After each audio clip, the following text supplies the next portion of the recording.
بسم اللہ وصلاۃ والسلام علی رسول اللہ۔ پچھلی ویڈیو میں انما الاعمال بالنیات اس حدیث سے ریلیٹڈ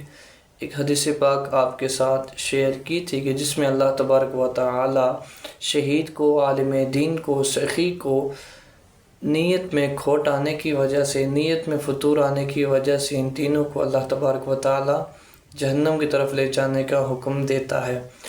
آج ہم اسی حدیث سے ریلیٹڈ ایک اور حدیث پاک شیئر کریں گے انشاءاللہ آپ کے ساتھ کہ جس میں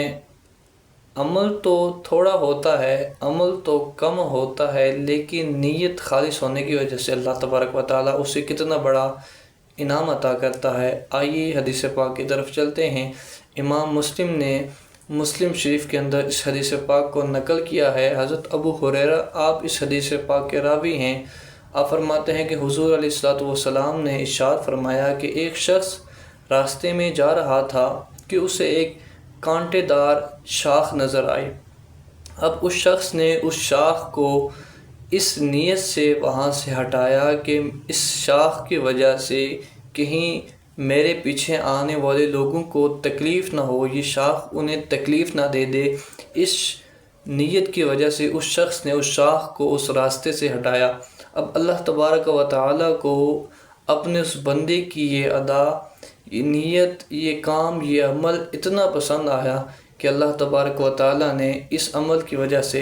اس شخص کی بخشش فرما دی ہے۔ میرے بھائیو ذرا دیکھیں، نیت صاف ہونے کی وجہ سے، عمل تو ہماری نظر میں چاہے بہت چھوٹا ہے، بہت کم ہے، لیکن نیت صاف ہونے کی وجہ سے، نیت خالص ہونے کی وجہ سے اللہ تبارک و تعالیٰ کتنا بڑا انعام عطا فرماتا ہے۔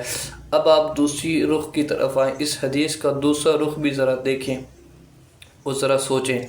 کہ اتنا چھوٹا عمل اور اللہ تبارک و تعالیٰ اسے جنت عطا کر سکتا ہے اپنے بھائی کی تکلیف دور کرنے کے سبب۔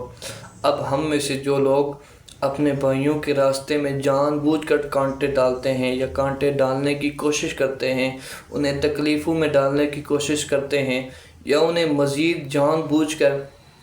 ایسے راستوں میں لے کر جاتے ہیں جو ان کے لیے تباہی کا سبب ہوتے ہیں، تو ادھر اللہ تبارک و تعالیٰ اپنے بھائی کی تکلیف دور کرنے کے سبب اگر جنت عطا کر سکتا ہے، تو پھر یہ بھی یاد رکھیں کہ اگر ہم اپنے بھائی کو جان بوجھ کر تباہی کی طرف لے کر جاتے ہیں تو اللہ تبارک و تعالیٰ ہم سے کتنا ناراض ہوگا اور ہمارے لیے کیا جزا ہوگی آخرت میں۔ اس لیے میرے بھائیوں کوشش کریں کہ اپنے بھائیوں کے لیے راستہ ہموار کریں،